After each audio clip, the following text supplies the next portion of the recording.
Columbus Afrocentric is at risk of losing their state title as Protest continues allegations surrounding of an recent allegations inappropriate against the Afrocentric movement. To the warriors of tomorrow. Today I pledge to believe in me. Ashe. We go, not here to compete though. Shut off like torpedoes.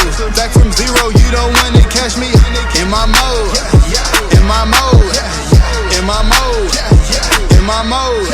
Here we go. Now your average Negro. My name is Michael Bates. I am currently the boys varsity basketball coach at Afrocentric. I've been the head coach for the last 13 years.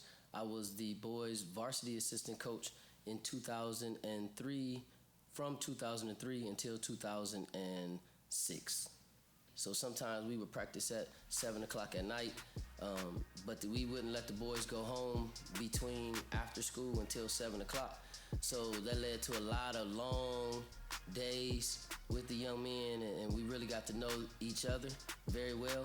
And I think that was part of what really made this team special, was the chemistry that they had developed between one another. And I think it all came from all of that time that we spent together in school, after school, and then during practice. What caused the controversy was there was some paperwork that was not filled out properly or didn't get turned in due to an administrative error, through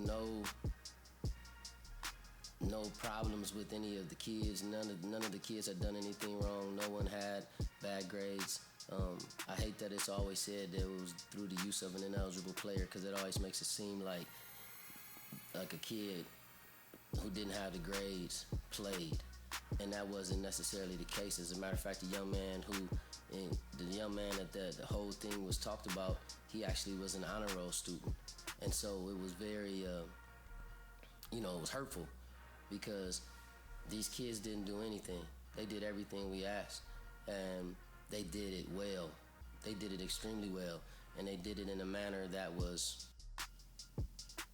dominant, flamboyant, and defiant, all at the same time. And I think that was part of the reason why they really went after it the way that they did, because not just that we won, but how we won. I think this is an extremely important endeavor. I think it's very important that, we tell this story, because this story comes right here from home. This is Columbus, Ohio. This is the Afrocentric school. It's the only school of its kind in the country. A publicly funded, African-centered, holistic education place for kids from pre-K to 12. And this story happened to us. And I think it's important that story be told.